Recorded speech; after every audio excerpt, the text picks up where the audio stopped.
As you and I lead our churches, there is a lot of things we can do by mistake if we are not careful. And so today on Practical Church Planting, we're going to point out and talk about 6 specific common mistakes churches make.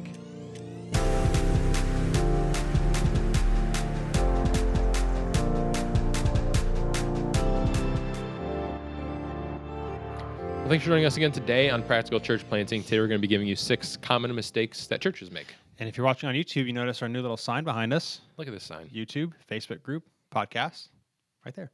Website. Yep.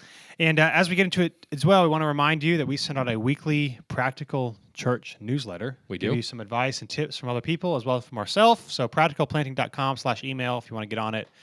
You can read it in 30 seconds or less. Yep. And hopefully it's helpful, just like this podcast. Exactly. So today we're talking about common mistakes churches make. A while back we did an episode on common mistakes church planters make. Mm-hmm. That was more about mistakes that planters or pastors in specific make. This is more issues that we see that churches do. Like, I guess churches are run by people, but it's more church-based than like person-based, if that makes sense. Mm-hmm. So they're kind of all over the place. But just random things. Hopefully they're helpful for you, things to think through. Number one. Here we go. Non-geographically targeted Facebook ads. So as a pastor in ministry, I get a lot of Facebook stuff. You probably as well. Mm-hmm. Get a lot. You listener can probably get a lot of stuff as well, because if you're in ministry, they just send you the stuff. They know it. And so often, especially, we're recording this before Halloween, so trunk or treat's a big thing. Mm-hmm. But then, you have Christmas coming up and or Easter, whatever. So often you see all of these ads from churches that are nowhere near where I live or where you live.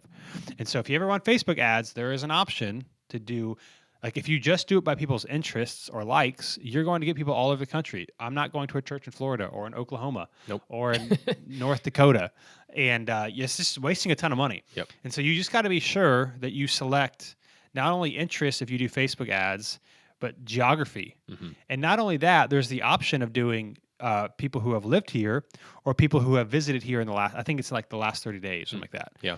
So you've got to make sure you check people who actually live there, because if somebody travels, Facebook knows everything about us. Mm-hmm. And I know this because we were doing a group text recently where somebody was asking about some custom hats, and I never said anything out loud. Nothing was even linked. It was just screenshotted. Someone put a screenshot image of this custom hat in our group chat.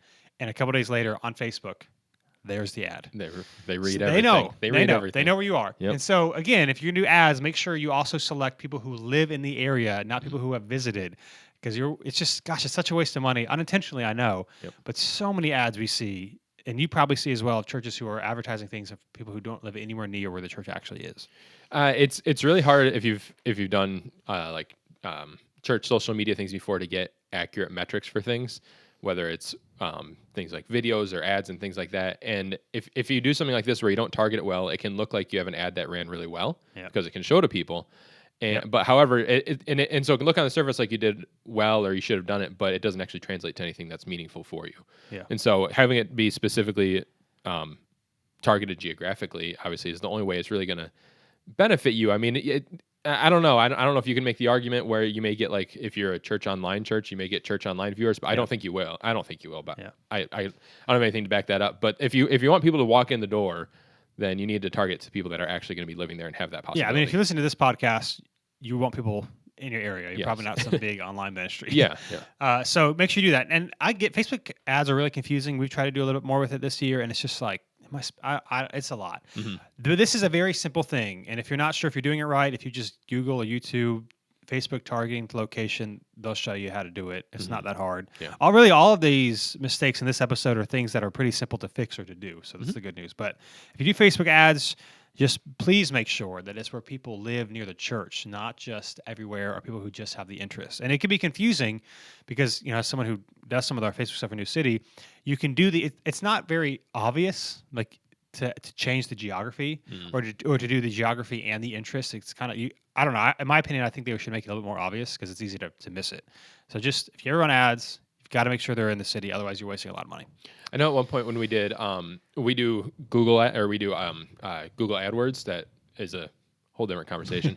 But you have the ability to target certain areas. And I remember when doing it, you can I mean, you can do anywhere, obviously. And the more you kind of add to it, I'm not sure if Facebook's the same, so you can tell me. But you can add like where we are, different counties to it and things like that. And it'll grow and it'll make it look like this is going to be more impactful because they'll be showing you the amount of people you'll be reaching potentially. Yeah. And so the more you add, the more I can think like, okay, this is going to be better and better and better. But from experience, especially with Google, that's never translated to anything more than just doing a very specific, very smally targeted ad rather than trying to make it more broad. Is Facebook kind of similar? Yeah, I mean, your potential audience reach is a lot bigger thing. Which Right. is another thing Facebook ads, because if it's too big, that's also bad for you. And so, but it can make it look like it's so it can look attractive to do it that way. Yes. Yeah, exactly. So yeah, if you're doing ads right now, as soon as this episode is done, go check them. Geographically targeted, or you're wasting money. Yes. Number 2, this is something that I'm surprised the more churches don't do it. Maybe they just don't think about it. If you listen to this episode of this podcast, we've talked about this briefly before, so hopefully you have. If not, here you go. And that is not uploading separate sermon. If you not how much should I say this? Not uploading a separate sermon only video or audio. Yep. This is particularly true if you are video recording. So if you're just doing the audio, it's kind of nobody wants to listen to the music. So you kind of know, hey, I'm just going to cut it and just do the audio for the podcast. If you do the video, like many churches do, like we do, or you do the audio and the video as well, you have to. People don't want to watch your service. Nope. Even churches that are really big and have a really good production value, I don't know why it is, but unless it's live, people don't want to watch it. Yeah. Like if I'm tuning into something and it's live, I'll watch the whole thing. But if I'm watching it later, I'm skipping it. Yeah. I don't know what I don't know what the psychological thing have is. that power. You just know, and so you don't watch it. And so if you live stream or do your whole service online, that's fine. We do it as well. We stream on YouTube and Facebook. But what we always do is for our website, we take the sermon only and upload it. And so we leave the live stream up on YouTube and Facebook. That's fine. But then we also upload a separate sermon only video. And of course, we have our playlist, our top playlist on our YouTube homepage, which we have a YouTube episode. I think the last 20 or 30. Yep. We would highly recommend that. So we've got a sermon playlist. Don't put your whole service, because nobody cares, especially after the fact. And on your website, if you're going to upload the video after the fact, cut the live stream or cut the sermon out of the live stream. Don't put the live stream on your website, because people aren't going to want to watch it. Yes, it's a little bit extra work, but it's just, to me, it's one of those things where, we have to do work that matters. And this is one of those things that really, like, it is worth your time to take a little bit and to cut it. And you don't have to do a lot of, what you could do, we do it a little bit, it takes a little bit more time for how we do it. But what we did it for the longest time was we would just take the live stream. I would upload it into iMovie and just cut. Yeah. When the sermon starts and then when the sermon ends, and upload that as a separate thing on YouTube, wherever your sermons are. And also on a website, it is only the sermon only. You'd have to go on our YouTube channel to search for live stream stuff to find it, because nobody cares. So if you do a video, only put your sermon video on your website, not your whole service. When we started doing live stream, I was told, and we haven't done this yet, but I do see the merit in it, that what a lot of churches will do is they'll live stream and then they'll immediately remove their live stream, so you can't even watch it afterwards, because everyone's live stream is poorer quality than an actual produced video. Yep. Unless you're a church that has invested tens of thousands of dollars into this, like your live stream, our live stream is fine for what it is for our budget, but I would much rather someone watch the video that we edit and actually put some time into than the live stream, because sometimes live stream, sometimes things happen and it's just life. And so what he was saying is you should actually just remove the live stream. Now we don't necessarily do that, not yet. I don't know if we will in the future, but editing the sermon out of the video, I can't tell you how many times I've gone to a church's website or YouTube page because I want to either check out what the church is like, or they're preaching on something I'm interested in, and having to just click through, because like no idea when the sermon starts. No idea when the sermon starts. I'm not going to watch all the music. I don't need all the announcements. I don't need the transitions, like all that stuff. And nobody's there watching that later after the fact for those things. So just chop it out. And if you don't know anything about video editing, it's much less intimidating than it may sound. Like they're free software you can do it in. It can take a matter of minutes. And anybody has the ability to do it. It just may take a little bit of time to learn. This is worth investing in your time, 100%. Or having somebody. So the most basic level is, if you live stream and you don't know how to do everything else, just take your live stream, put it in iMovie or whatever, and cut, and just do the sermon. We do a little bit better, or a little bit more, so the quality's better. We also record the service on a camera. Yep. On top of our live stream, and then and then we upload the sermon, the recording, not the live stream. If that makes sense. We take the recording from the camera, not the live stream service, and that is what we upload as a sermon because it's a little bit better So quality. there's no worry about dropped frames or anything like that. We're taking the actual camera recording. But if that's like too much, just that's where you need to start. If you're live streaming, please, please, please only put your sermon. Nobody cares about the other stuff. Nope. And you know this true because if you listen to this, if you've ever looked for a sermon or looking for something on a church website, you also click through it. Like you just know it. We all do the same thing. So it's even to the point like there's a church the church I grew up in. I still listen to their stuff, and I always start their videos and their podcast with their bumper video, which is 30, 40 seconds or something like that. And even that I skip through. Like even that I'm like I just want to get to it, and I don't even want to wait the 1 minute. And people are like that. They're there for a specific reason, and so adding extra stuff is just going to make it harder for them to listen. The vast majority of the time we do bumper videos for transition's sake, not because there's something unique or sermon adding in the bumper video. Like if it's a Christmas thing or something special, obviously that's different. Sure. But generally speaking, people don't care about the bumper video. They just want to watch the sermon. So sermon only on your website. Do what it is worth your time figuring out how to do. Number 3, not updating your website. Now, again, the number one audience that goes to your website is new people. And so you have to, like, if this is not something that you're in the habit of doing, you need to put it on your calendar like every Monday. Just check the website to make sure. The biggest thing that I see is that old events are on the website. And of course, it's bad if like you've changed service times or whatever. I mean, or an address maybe that's pretty bad. But you kind of know that. But what happens, and depending on your, your how you do your website, we use, and this is not an ad, so although if they want to sponsor us, that'd be great. They're welcome to. We use the Church Co. and it's a monthly fee, but it's just so easy. We would recommend doing some sort of website builder so that this stuff happens. So like we can put events on our website, and after the event's done, it's automatically removed, so I don't have to go in. But if yours isn't like that, it's just what it looks like is when a new person goes on your site and they see your information, and they'll probably scroll around on your homepage a little bit, or maybe click through some things, and you see events that were like 2 or 3 months ago. It comes across like if you don't care about this, then do you care about other things? Because we live in a world where everybody is online.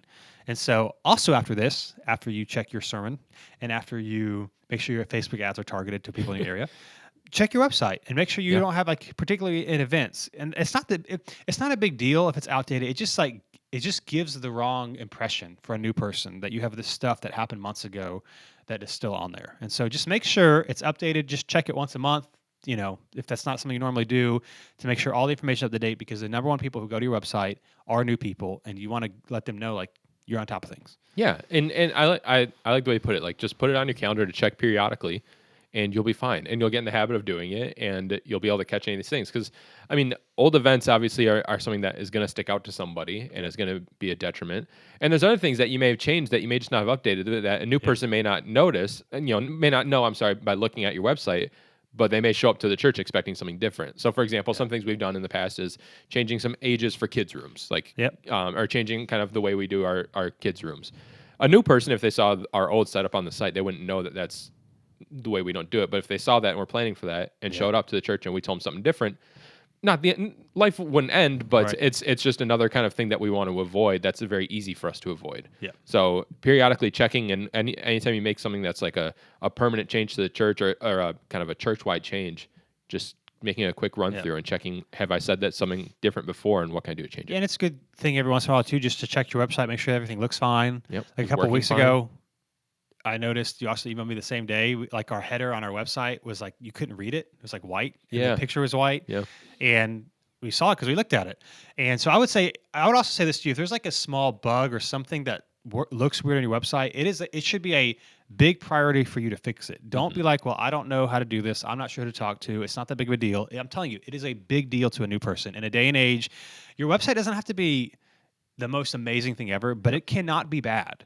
It's like we talk about often about how live streaming is not neutral. Like it's either good or bad, and if your quality is bad, it's probably better not to do it, because the new person will see that and think, well, it's probably bad in person.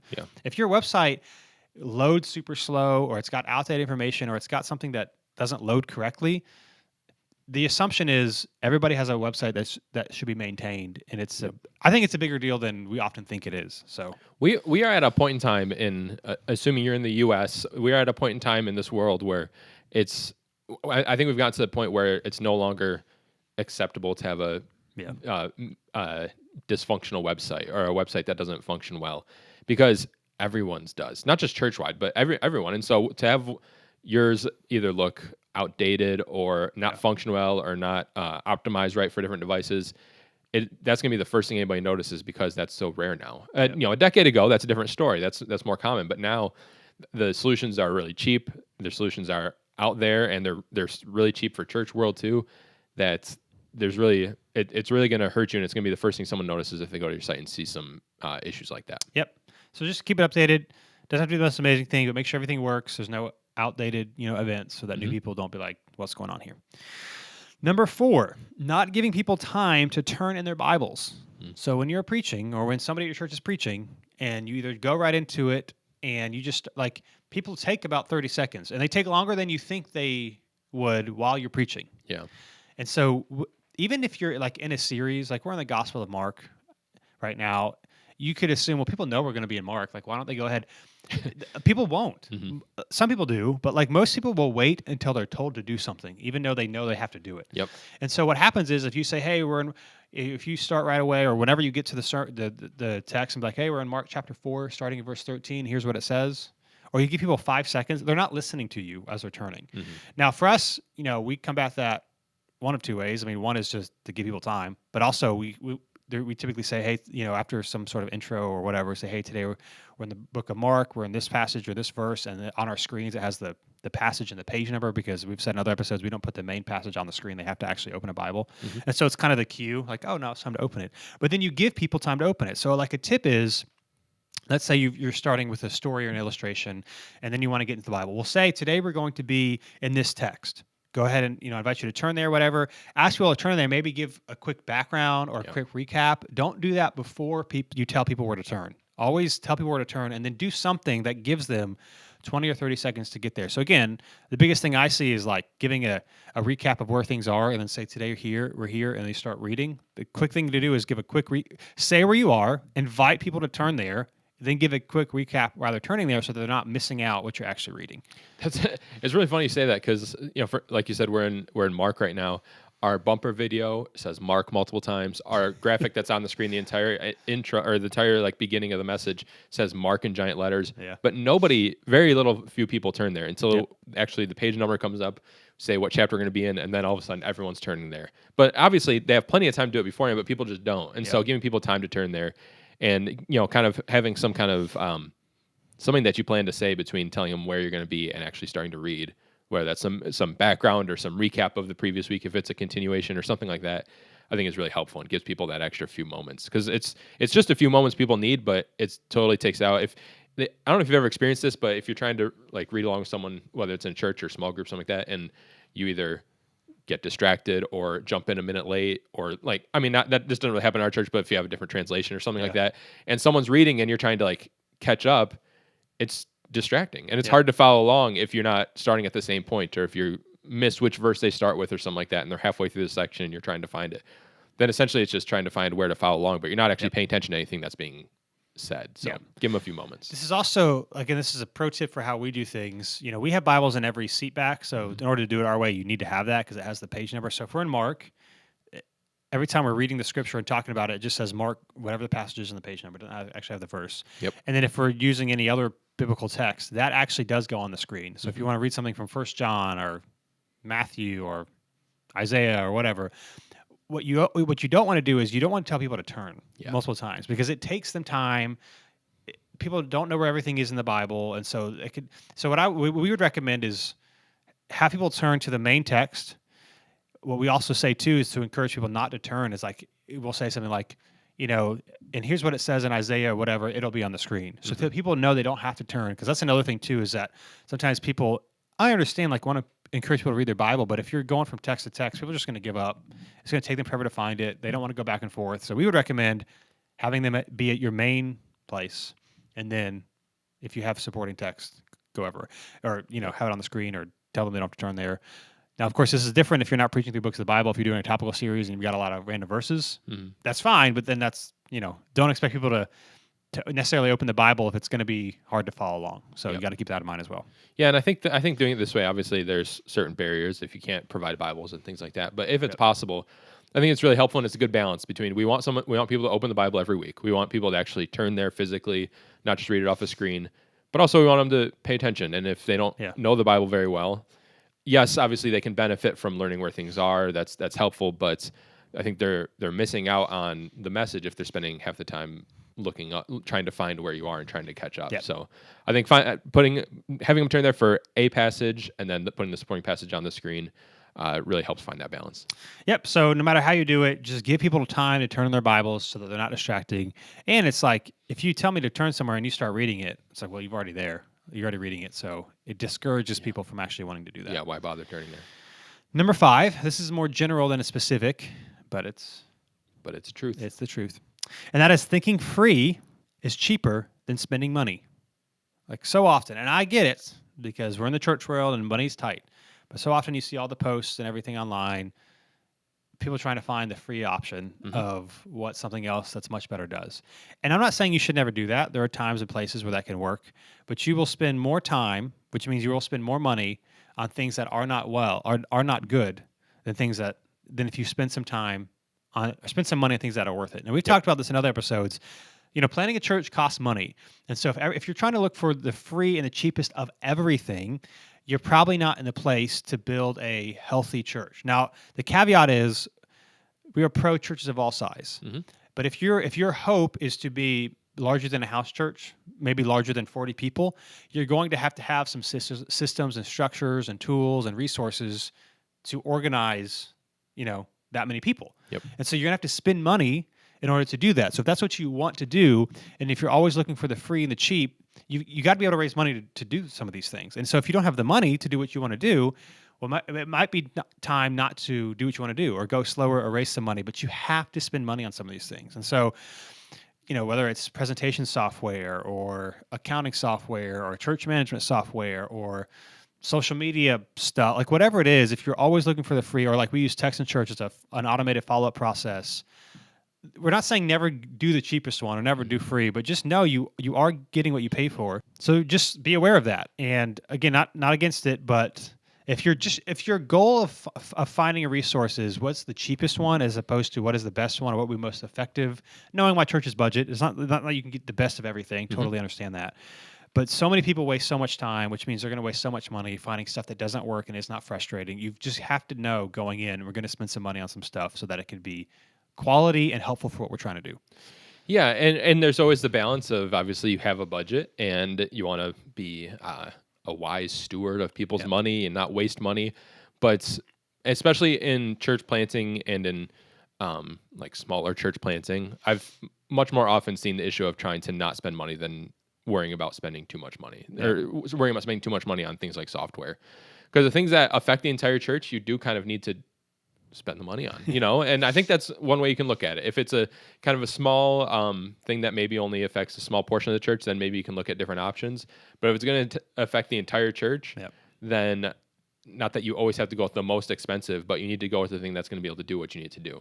So things like you said, like presentation software, like accounting software, if you do your own accounting, or church management, or your follow-up system. These are things that you need them to not be poor. Like you need them to perform well.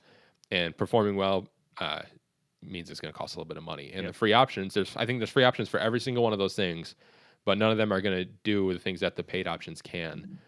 And and you're going to be setting yourself up where it might work in the short term, might work when you're 30, 40 people. But if you grow, and we're not talking about growing to thousands of people, but if you grow to a little bit beyond what you can personally manage, then some of these shortcuts are really going to hurt you in the long run and are going to create more work for you and more headache down the road. That's right. So free is cheaper than spending money. That is a faulty idea. It is. Just a reminder, a lot of these places will offer free or discounts to new churches or church plants because, again, they want your long-term business. And so always ask. A lot of the well-known ones, I don't know what it is now, but maybe things have changed. But when we started, we had Planning Center as a discounted rate.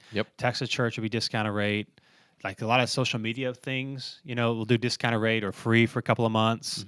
I don't know. There's a lot of things out there that you can say, hey, here's where we are. What do you guys offer? Because they want it. So don't be afraid to ask. But free is cheaper than spending money is not true. We've just seen it a lot. I know it's hard in the beginning because money is tight. But you're going to do yourself a disservice, because again, one of the tensions about planting a church or starting something new is that you're so focused on right now that you don't think 3 years from now. Now, again, if you have a more income, of course, there's things that you can do that you can't do now. So you can't like operate as if you have you can't operate 3 years in the future all the time, but you need to operate in a way that, hey, if we grow a little bit, are we going to completely try something new, or is this going to sustain us for a while? That's what we want to consider. Yep. So exactly. Thinking free is cheaper than spending money is a very common church mistake. Mm-hmm. And then last but not least, not taking advantage of what we would call big days. Big days. So Christmas, Easter, your church's anniversary, yep. or just manufactured big days for fun. Yeah. Like, it's okay to have fun at your church. Mm-hmm. Like, not in a gimmicky, in a weird way, but like, it's your community. And so Easter, you should do something about it. And I understand the tension of, if you're a small church or you don't have a lot of staff or don't have a lot of money, we're not saying you have to do this like massive big production and the service has to like wow everybody. Right. We would encourage doing something different. It doesn't have to be a ton of stuff different, but at least talking about it, promote it. Like, if you tell people to do something, the chances of them doing it are a lot higher, even if it's an obvious thing. We see this all the time at New City. Yep. I mean, people are sheep, including us. Like, we just do what people tell us to do. And so Christmas is coming up soon. So if you're doing any sort of special Christmas Eve or Christmas Eve, as we are doing, we do that often. It's a little hack, especially for small churches. We think it's the thing that can be helpful to you. Yeah. Like, promote it all of December. Tell people about it. Easter, like, promote it. Tell people about it. Your church's anniversary, whatever it is. It doesn't matter if your church is turning 3 or your church is turning 29. When New City turns 29, our 29th birthday, we're going to have a party. It's going to be big. And people will come. And, even if it's just like you want to have a random big Sunday just for fun, like, just pick a day and say, hey, we're going to have fun. What we did was we didn't get to have our grand opening in our space because the COVID hit the week after we moved in. Mm-hmm. So this past August, we just said, it's time for a grand opening. Yep. And we just did it. We've been here for a year and a half or whatever. We never had one. And so we just for fun, why not? And so that's what we would recommend. Like, take advantage of especially the natural big days, because people will not think, it will not come across as promoty or gimmicky or self-serving, because people understand these are big days. Yep. And so make a big deal about it, invite people, talk about it. Like, I know a church in our, close to us just celebrated 1 year, and I was like, man, I thought they really missed it, because they had, for their first anniversary, they had a guest preacher come in, which is, I mean, that's fine, but it's like, I don't know, it's your 1 year, like, which I'm not saying it's bad, but like, they like posted like social media posts about, hey, this is our 1 year anniversary. And I'm like, 1 year is exciting. Yeah. That doesn't matter how big your deal. church is. You made it a year. Like, we do it. I would have taken a month to say, hey, we're 1 year. Here's what we're doing. So just make it a big deal and invite people to come, because more people will come if you take advantage of it. And so there's a lot of natural bigger days. Yep. So take advantage of it, and more people will come, and it'll be great. And people will get excited about a big day if you are. Yep. If it comes across as if, like, if you feel awkward about it, or if you kind of feel weird about it, or feel like you're trying to convince people that this is going to be cool or whatever, then I think people will see that. But if you're genuinely excited, people get genuinely excited, and people get excited over stupid things, just like we do, just like everybody does. And so if you have especially if it's kind of off a traditional big day, but if you have something like, we want this day to be big, we just want to, for whatever reason, we want to create our own big day. Yep. Just tell people that's what it's going to be, and people will get excited about it. Yep. You don't need to apologize for it. You don't need to come up with a bunch of reasons why.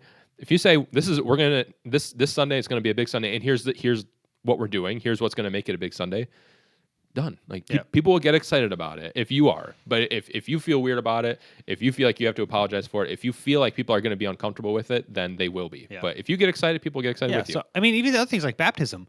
If you're baptized, don't just say, hey, we're baptizing people next Sunday. Be like, this is awesome. This is fun. That's a good one. Or if it's just for fun, just say it.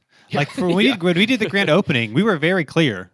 Like, we're doing this because we never got to do one. Like, it's not like everyone knew it was a joke. Yep. But it was still fun, and people like to have a good time, and so do it. Now, the tip is, how can you make it different? Because we don't have a ton of money, and we don't do a massively different thing, but we do try to think of, like, on these big days, try to add some sort of element. So maybe a video of some kind.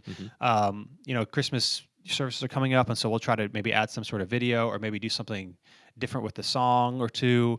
It doesn't have to be wildly different, but if you can do something maybe a little different, it's fun. Like we haven't done this as much anymore, but earlier on we were smaller. We would start the service with trivia, which may seem, I don't know, blasphemous, and it was quick. It was like it would be like the next steps person and 2 people, and it would sometimes be about like new city. We did that on the grand opening. Yeah, the grand opening. Yeah, that was like a new city, trivia. New city trivia, or like something. I don't know if it's like we did like a.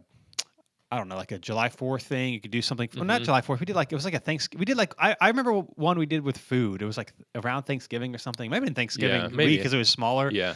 We've done like random stuff, and it takes a couple minutes. It's fun. People are that. Or maybe do something in your lobby, have some sort of treat. Because we did like a paper football contest one time. We did that one time. Like it's just stupid, but people enjoy stupid. Yeah, and again, it wasn't gimmicky. It wasn't the whole service. Yeah. We just started with it, and then we did everything like normal. But I would encourage you, if you're going to talk about it, do something maybe slightly different. Yeah. It doesn't have to be massive and this big, but like if you do promote days, but they're just the same, then people are like, well, I don't care. So if it's your birthday, buy cupcakes.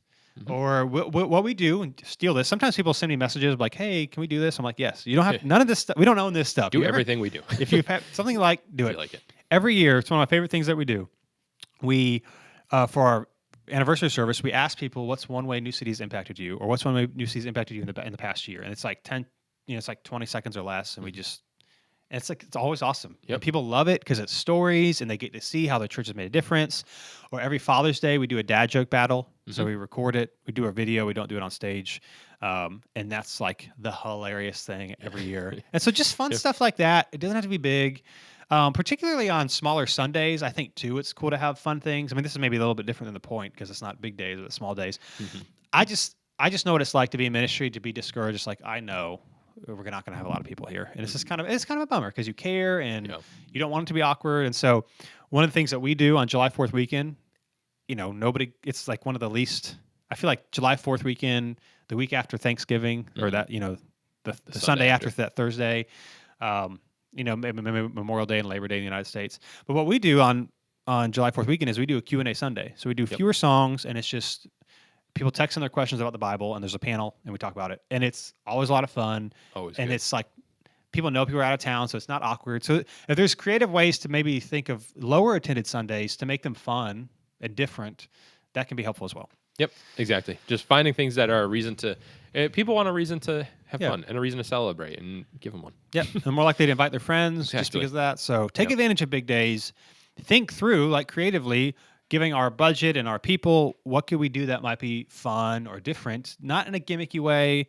The downside if you do something completely different than what you normally do on a Sunday and you have new people, it's like they see this and then they come back and it's completely different. And so, still preach, still do other stuff, but had some fun elements and take advantage of big days because, again, they don't sound self-promoting. People get it, and people want to get excited about it if you get excited about it. Exactly. So that's a common mistake churches make. Those are 6 of them. Hope that were helpful for you. Again, if you want more tips, we send a weekly newsletter every Thursday, so practicalplanting.com/email. And I'm a big email guy, or being on top of your email, so if you hate it, unsubscribe. Don't waste your inbox. Yep, exactly. And of course, if you're on Facebook, the Practical Church Planting Facebook group, a lot of people joining, asking questions. Yep. Ask your questions there. Join it. And we'll be with you next Wednesday on Practical Church Planting.